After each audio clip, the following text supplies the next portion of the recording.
श्रीमद् भागवत गीता का सार प्राचीन काल में हुई महाभारत कालीन घटना से है, जो सनातन धर्म की सबसे पवित्र और मुख्य किताब मानी जाती है। यह पवित्र किताब गीता है, जिसके सत्य और पवित्रता का प्रतीक माना जाता है।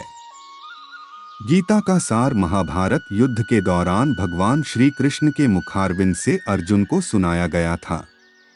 भागवत गीता का भीष्म पर्व अध्याय को गीता के सार के रूप में देखा और जाना जाता है। यदि आप इस घटना से वाकिफ नहीं हैं, तो हम आपको इसके विस्तार में ले जाते हैं, तभी आप गीता की आत्मा को आत्मसात कर पाएंगे। गीता शब्द का मूल अर्थ है गीत और भगवत शब्द का अर्थ है ईश्वर। सही मायने में भगवत गीता ईश्वर का गीत है। ऐसा माना जाता है कि भगवान कृष्ण ने मूल रूप से भगवत गीता बोली थी। भगवत गीता 700 संस्कृत छंदों से बनी है, जो 18 अध्यायों में समाहित हैं, जिन्हें 3 खंडों में विभाजित किया गया है, जिनमें से प्रत्येक में 6 अध्याय हैं। वे कर्म योग क्रिया के योग हैं। भक्ति योग तुम भक्ति हो और जन योग ज्ञान योग हो। मित्रों, सनातन धर्म के अनुसार समय को 4 युगों में बांटा गया है: सतयुग, त्रेता युग, द्वापर युग और कलयुग, जिसमें अभी हम जी रहे हैं। ऐसी मान्यता है कि जब हर युग में जब पापी, राक्षसों और राक्षसी बुद्धि वाले लोग बढ़ जाएंगे और चारों ओर अशांति, दुख और धर्म का नाश होने लगेगा, तब बुराई का अंत करने स्वयं भगवान का जन्म होगा, जो बिल्कुल आप मनुष्य की तरह पैदा होंगे और बुराई का अंत करके धर्म की स्थापना करेंगे। महाभारत का युद्ध द्वापर युग में हुआ और उस समय ईश्वर ने अपना जन्म देवकी नंदन कृष्ण के रूप में लिया। उन्होंने जन्म लेके कई राक्षसों का अंत किया और अंत में धर्म के सबसे युद्ध के निर्णायक बने, जो पांडवों और कौरवों के बीच हुआ, जिसमें पांडवों ने धर्म की रक्षा के लिए पापी कौरवों से युद्ध किया। श्री कृष्ण द्वारा अर्जुन को गीता उपदेश। इस युद्ध की खास बात यह थी कि यह युद्ध एक ही परिवार में हुआ और श्री कृष्ण जो पांडवों और कौरवों के रिश्तेदार ही थे, इसीलिए उन्होंने अपनी सेना दुर्योधन, कौरवों का सबसे बड़ा लड़का, को दे दी और खुद अर्जुन के रथ के सारथी बन गए। श्री कृष्ण जब युद्ध के पहले दिन अपना रथ लेकर कुरुक्षेत्र में आए, तो अर्जुन का सामर्थ्य खत्म हो गया, क्योंकि जब अर्जुन ने देखा कि उसके सामने उसके भाई, गुरु और उसके अपने लोग हैं और अर्जुन के हाथ से उनका गांडीव गिर गया, अर्जुन पूरी तरह से हार गए थे। वह युद्ध नहीं करना चाहते थे, लेकिन उसी समय श्री कृष्ण ने उन्हें अपना असली रूप दिखाया और गीता उपदेश दिया। उन्होंने कहा, पार्थ, तुम किससे डर रहे हो? संसार में मौजूद हर चीज में मेरा ही रूप विद्यमान है। उन्होंने कहा, अर्जुन, सत्य मोह माया के परे हैं। तुम्हारा जन्म धर्म की स्थापना करने के लिए हुआ है और तुम अपना कर्म करो। बाद में अर्जुन ढाढ़स बंधने लगा और वह पूरी ऊर्जा ये युद्ध के लिए तैयार हो गए। हालांकि कहा जाता है, जिस समय युद्ध भूमि में श्री कृष्ण ने अपना रुद्र रूप दिखाया, उस समय इतनी रोशनी हुई कि अर्जुन के अलावा उनका यह रूप कोई ना देख पाया। पूरे युद्ध के दौरान अर्जुन कई बार अपना आपा खो देते थे, तब श्री कृष्ण ने उन्हें सहारा दिया। बिना श्री कृष्ण के धर्म की स्थापना संभव नहीं थी। उस समय श्री कृष्ण ने उन्हें जीवन के कुछ मुख्य देह बताएं, जिन्हें हम नीचे दिए गए बिंदुओं पर विस्तार से समझेंगे।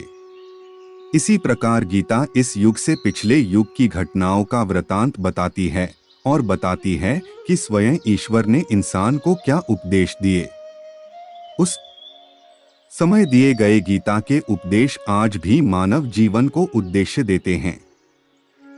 जो इंसान गीता को अपना लेता है, उसका जीवन खुशियों से भर जाता है और दुनिया का कोई भी दुख उसे दुखी नहीं कर सकता। श्रीमद् भागवत गीता क्या है?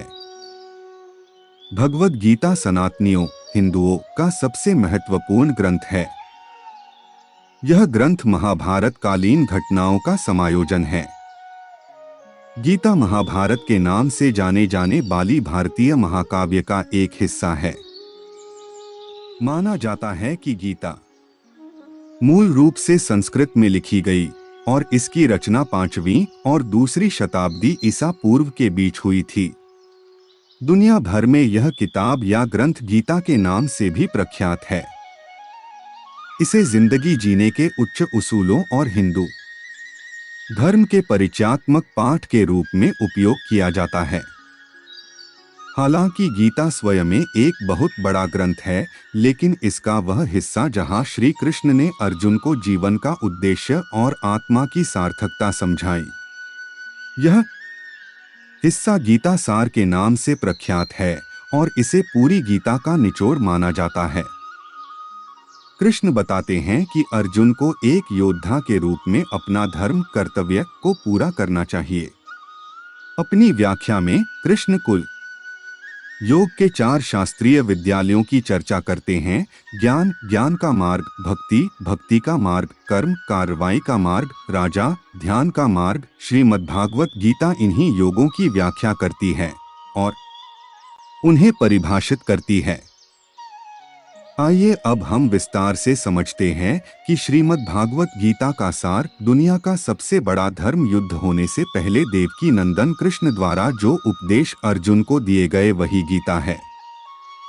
गीता में 700 श्लोक और 18 अध्याय है, जिनमें से गीता का मुख्य सार हम आपसे साझा करने जा रहे हैं। मैं और तुम कौन है? जब श्री कृष्ण अर्जुन को उपदेश दे रहे थे, तब श्री कृष्ण ने अर्जुन से कहा कि यह ज्ञान जो मैं तुम्हें देने जा रहा हूँ, सर्वप्रथम मैंने इसे सूर्य देव को दिया था। इसी बात पर अर्जुन के मन में एक सवाल उठता है। वह श्री कृष्ण से कहते हैं, आपका जन्म तो अभी कुछ समय पहले हुआ है और सूर्य तो देव है, वह तो ब्रह्मांड के परिचालक है, फिर आप उन्हें कैसे ज्ञान दे सकते हैं? अर्जुन की इस अबोधता को देखकर श्री कृष्ण प्रसन्न होकर बोले कि हे पार्थ, तुम और हम कभी अलग नहीं थे। मेरा और तुम्हारा कई बार जन्म हो चुका है, लेकिन तुम्हें याद नहीं, पर मुझे याद है।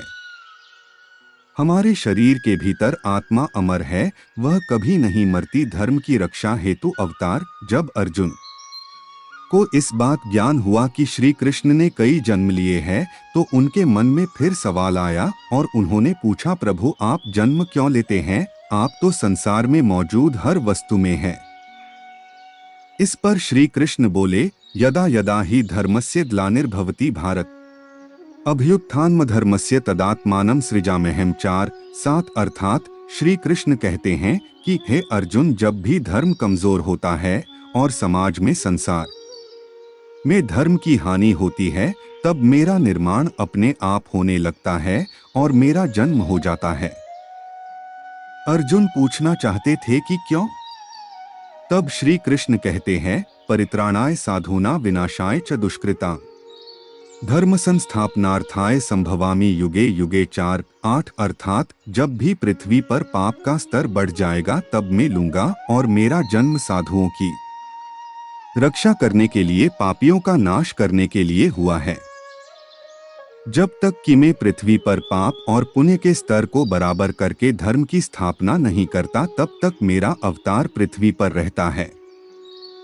उन्होंने कहा, यह युद्ध धर्म के लिए है। अर्जुन, तुम इसके माध्यम हो, तुम योद्धा हो और तुम्हें अपने कर्म का पालन करना होगा। कर्म का महत्व और चिंता तो वा प्राप्यसि स्वर्गम जित्वा वा भोक्ष्यसे महिम, तस्मात् उत्तिष्ठ। कौन्तेय युद्धाय कृत निश्चय। जब अर्जुन अपने गांडीव को नीचे रख देते हैं, तब वह सांसारिक कष्टों को महसूस कर रहे थे। वह मोह में फंस गए थे। उन्हें लगा कि वह अपने ही भाइयों को गुरुओं से कैसे युद्ध कर सकता है। अर्जुन की इस दुविधा को कृष्ण समझ चुके थे और उन्होंने अर्जुन को उपदेश देते हुए कहा कि पार्थ, मेरा और तुम्हारा बल्कि दुनिया के हर प्राणी का जन्म अपने कर्म को करने के लिए हुआ है। संसार का हर जीव कर्म को करके ही मोक्ष की प्राप्ति करता है। जो व्यक्ति अपने कर्म से बचता है या दूर भागता है, वह हमेशा नर्क का भोग करता है। कर्महीन व्यक्ति संसार पर अतिरिक्त बोझ के सिवाय कुछ नहीं। इसलिए हे पार्थ, तुम अपना कर्म करो, फल की इच्छा मत करो। तुम्हारा धर्म बताता है कि तुम्हें हर उस व्यक्ति से लड़ना होगा जो बुराई है का संरक्षक है। अर्जुन कौरवों की इतनी विशाल सेना देखकर संकोची थे और कृष्ण ने इस बात को डोट भांप लिया और बोले, हे अर्जुन, अपने कर्म को का निर्वहन करने पर कोई चिंता नहीं करनी चाहिए। यदि तुम यह युद्ध हार भी गए तो तुम वीरगति को प्राप्त होगे और स्वर्ग के अधिकारी बनोगे, और यदि जीत गए तो भी दुनिया में तुम्हारी जय जय करेगी।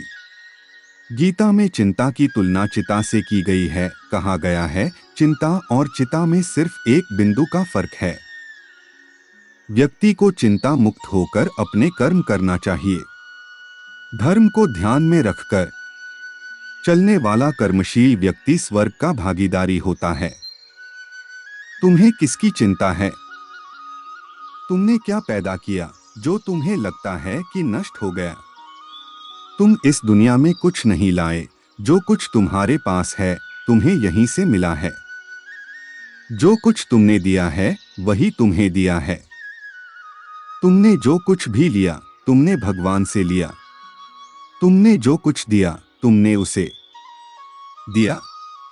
तुम खाली हाथ आए हो, खाली हाथ चले जाओगे।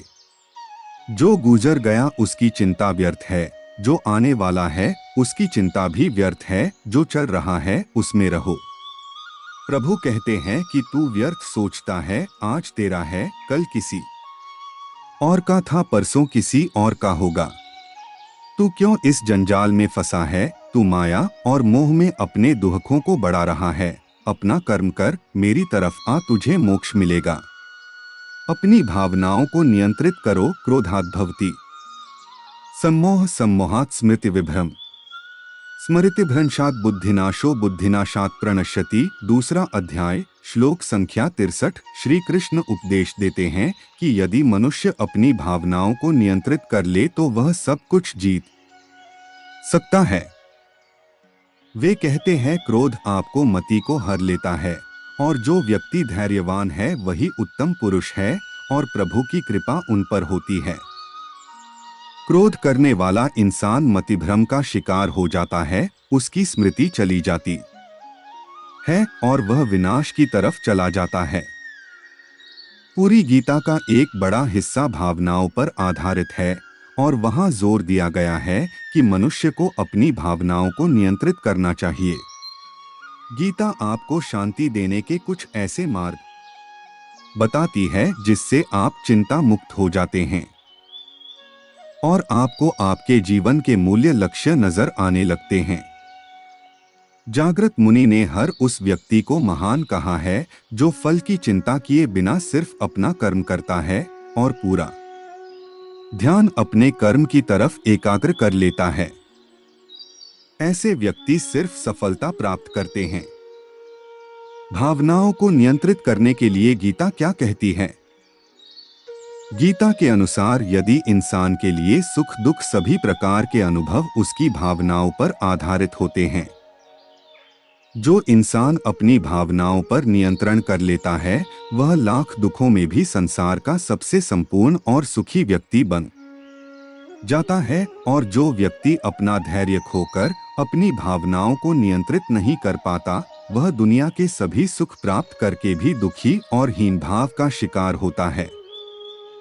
गीता के अनुसार अपनी भावनाओं को नियंत्रित करने के लिए सात्विक भोजन अपनाएं, हरी सब्जियां, दूध, फल इत्यादि, मदिरापान, अन्य व्यसनों का त्याग करें, ब्रह्मा मुहूर्त में उठने का प्रयास करें, ध्यान और योग करें, तामसी, मांस, मछली आदि और राजस भोजन का त्याग करें, अधिक तेल वाले भोजन, जंक फूड, अधिक बसा फैट वाले भोजन इत्यादि, रात्रि में जागने से बचें, दिन के उजाले में आए। गीता के अनुसार आत्मा क्या है?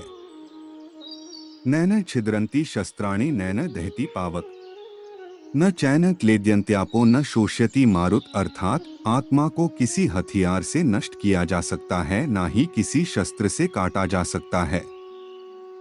आत्मा को अग्नि से जलाया भी नहीं जा सकता, ना ही इसे पानी में डुबोया जा सकता है। यानी कि आत्मा को आग में जलाकर और पानी में डुबोकर भी नष्ट नहीं किया जा सकता। आत्मा को हवा भी सूखा सकती है, ना उड़ा सकती है। श्री कृष्ण अर्जुन को उपदेश देते हुए बताते हैं कि पार्थ, यह मांस का शरीर है जो धरती के पंच तत्वों से बना हुआ है, इसीलिए यह नश्वर का है। यानी कि शरीर नाशवान है और यह जिन तत्वों से बना है, आकाश, पृथ्वी, अग्नि, वायु और जल, उन्हीं में विलीन हो जाएगा। लेकिन आत्मा अजर है, वह कभी नहीं मरती, ना ही उसे नष्ट किया जा सकता है। आत्मा ना वृद्ध होती है, ना ही वह छोटी है, उसका आकार नहीं निराकार है। और आत्मा मैं हूँ और मैं ही हर जगह हूँ। श्री कृष्ण अर्जुन को बताते हैं कि किस तरह इंसान का शरीर आत्मा के लिए एक वस्त्र की भांति होता है और आत्मा सभी भावनाओं से मुक्त है, उसे कोई पाबंदी नहीं है। एक शरीर नष्ट होने के बाद यह दूसरा जन्म लेती है और दूसरा नया तन पाती है। आत्मा ना मर सकती है, ना उसका जन्म होता है। आत्मा अपने कर्म को प्राथमिक मानती है और यह जीवन और मृत्यु के चक्र से गुजरकर मेरे पास बैकुंठ आती है। ये दुनिया, समय और काल क्या है? अहमात्मा गुडाकेश सर्वभूताश्च स्थितः अहमादिष्ट मध्यं च भूतानामंत एव च, अर्थात हे पार्थ, सभी कालों का काल में ही हूँ, भूत, भविष्य और वर्तमान में ही हूँ। मैं ही सबका हृदय में मौजूद आत्मा हूँ। मैं ही सभी भूतों का भूत, मध्य और अंत हूँ। प्रभु श्री कृष्ण कहते हैं, सब कुछ में ही हूँ आत्मा। समय, काम, अवधि सब कुछ में ही हूँ। मैं ही सूर्य और चंद्रमा हूँ, सभी नक्षत्रों का सार में ही हूँ। भागवत गीता का सार, यद्यदाचरति श्रेष्ठस्तत्तदेवेत्रो जन स यत् प्रमाणम कुरुते लोकस्तदनुवर्तते। अर्थात श्री कृष्ण कहते हैं, समाज में उच्चतम पुरुष यानी कि श्रेष्ठ पुरुष जैसा स्वभाव और आचरण का अनुसरण करते हैं, अन्य निम्न श्रेणी के मनुष्य भी वैसा ही कार्य करने लगते हैं।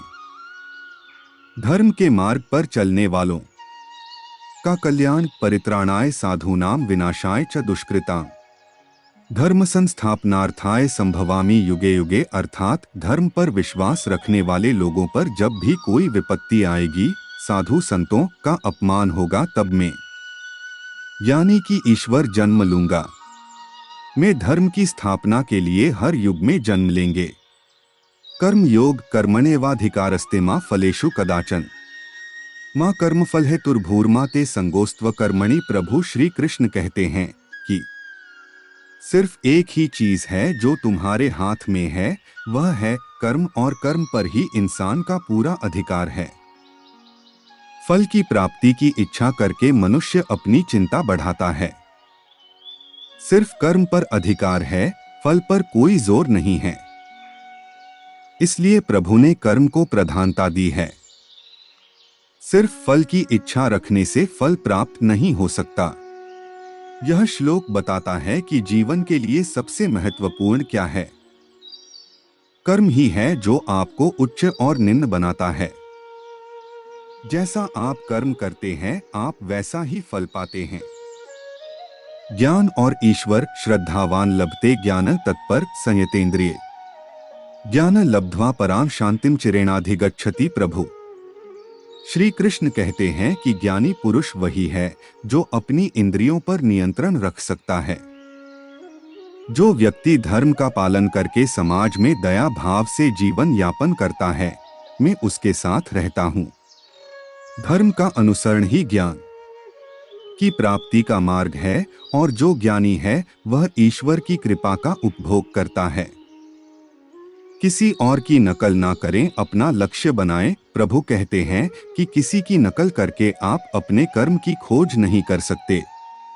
आप अपना आत्मचिंतन करके ही अपने असली कर्म को पहचान सकते हैं और उस कर्म का पालन करके ही मुक्ति की राह पर आते हैं।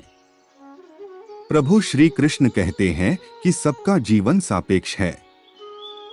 सीमा पर सुरक्षा में लगा एक योद्धा सोच सकता है कि किसान का जीवन सुखद और खुशियों से भरा होता है। किसान सोच सकता है कि एक योद्धा का जीवन ऊर्जावान और सक्रिय है। लेकिन सत्य यह है कि दुनिया में दोनों के जीवन का समान महत्व है और प्रभु दोनों की कर्मशीलता को सराहते हैं। घास हमेशा दूसरी तरफ हरी दिखेगी। गीता कहती है कि किसी और की नकल करके अपने जीवन को जीने से बेहतर आप अपने कर्म को खोजकर अपने लक्ष्यों का चुनाव करें। जब हम दूसरों की नकल करने लगते हैं तो हम अपने आप को भूल जाते हैं, अपने जीवन के अहम कर्तव्यों को भूल जाते हैं। हम भूल जाते हैं कि हमारे अपने लक्ष्य और सपने क्या हैं। हम एक बेहतर व्यक्ति बनने की कोशिश करते हैं, लेकिन हम खुद ही खुद को पीछे रखते हैं, क्योंकि हम अपने चुनाव नहीं करते बल्कि हम दूसरों की तरह बनने की कोशिश करते हैं। सबके साथ समान व्यवहार करें। प्रभु श्री कृष्ण कहते हैं कि सबके साथ समान व्यवहार करना चाहिए। गीता में समान व्यवहार को लेकर एक पूरा अध्याय समर्पित है। शत्रुओं के साथ भी अच्छा व्यवहार करना चाहिए, क्योंकि इससे आपके अंदर का अपराध बोध कम होगा और आपके अंदर लड़ने के लिए भावनात्मक बोझ कम होगा। प्रभु का सबसे प्रिय वही है जो संसार के हर जीव में मेरा प्रभु का अंश देखता है, क्योंकि मैं ही संसार की हर शक्तिशाली वस्तु और जीविका की शक्ति का स्रोत हूं। जो मर प्राणी में मुझे देखता है और किसी को व्यर्थ नुकसान नहीं पहुंचाता, वह व्यक्ति स्वर्ग का अधिकारी होता है। अच्छा करके आशा ना करें। प्रभु श्री कृष्ण कहते हैं कि तुम दूसरों के साथ अच्छा करके उससे अच्छे की आशा मत रखो। आप किसी की मदद करके उससे बदले में मदद की इच्छा को त्याग दे, अपना कर्म करे, प्रभु आपको उसका फल देंगे। आप इसलिए किसी से उम्मीद ना करें कि आपने किसी के लिए कुछ किया है। किसी की मदद तब ही मदद कहलाती है जब आप उसके बदले में कुछ नहीं चाहते, और एक उपहार तभी शुद्ध उपहार है जब वह दिल से सही व्यक्ति को सही समय पर और सही जगह पर दिया जाता है, और जब हम बदले में कुछ नहीं की उम्मीद करते हैं। गीता इसके बारे में विभिन्न रूपों में बात करती है और इसकी नैतिकता की तुलना में बहुत अधिक व्यावहारिक समझ रखती है। प्रभु श्री शरण में रहो। युद्ध भूमि में जब प्रभु श्री कृष्ण ने अर्जुन की सारी शंका दूर करके कहा, वत्स, जो इंसान को सत्य के मार्ग पर चलकर धर्म का पालन करता है और हमेशा मेरी शरण में रहता है, जो व्यक्ति खुले मन से मुझे पाना चाहता है, मैं उसका हो जाता हूँ। सच्ची श्रद्धा रखने वाले व्यक्ति से ईश्वर पल भर भी दूर नहीं रहते। श्री कृष्ण कहते हैं, जो व्यक्ति संसार की मोहमाया सुख दुख का त्याग करके मेरा ध्यान करता है, वह ज्ञान का अनुसरण करते हुए अपने कर्म को तत्परता से करता रहता है, जिसके बाद उसे मोक्ष की प्राप्ति होती है, जो जीवन मरण के चक्र से बाहर निकल जाता है। सिर्फ सोचो मत, कर्म करो। श्रीमद् भागवत गीता कहती है कि इंसान सिर्फ सोचने से फल की प्राप्ति नहीं कर सकता, बल्कि उसे फल प्राप्त करने के लिए अपने कर्म को पूरे मन से करना होगा। हम अक्सर ऐसी बातों को सोचते हैं और उनका विश्लेषण करते हैं जिन्हें हम अपनी जिंदगी में लागू नहीं करते। हम उस ज्ञान पर काम करने के बजाय उन चीजों का विश्लेषण करने और उसके बारे में बात करने में लगे रहते हैं। अपरिपक्व लोग मानते हैं कि ज्ञान और क्रिया दोनों अलग अलग हैं, लेकिन बुद्धिमान व्यक्ति उन्हें हमेशा से एक ही मानते हैं। जो सोचा है वो करे, अधिक विश्लेषण ना करें। यदि आप किसी विचार को ज्यादा सोचते हैं, फिर उसकी कर्मठता खत्म हो जाती है और आपको उसमें कई नकारात्मक पहलू नजर आने लगते हैं, और इसीलिए श्री कृष्ण कहते हैं कि तू सिर्फ अपना कर्म कर, फल की चिंता व्यर्थ है। बेशक आपको किसी दूसरे व्यक्ति का काम पसंद है, लेकिन फिर भी आपको अपना काम नहीं छोड़ना चाहिए और उसे हमेशा करते रहना चाहिए। ईश्वर बाद में आपकी सहायता जरूर करता है, क्योंकि आप भले ही अपने कर्म से संतुष्ट ना हो, लेकिन उसके फल से जरूर संतुष्ट होंगे। जब आप दूसरों के बारे में और उनके कार्यों के बारे में सोचेंगे, तो आपके दुखों का अंत कभी नहीं होगा। अपने कर्मों में व्यस्त रहे और संतुष्ट रहे। दूसरों के बारे में और उनके कार्यों के बारे में सोचेंगे तो आपके दुखों का अंत कभी नहीं होगा।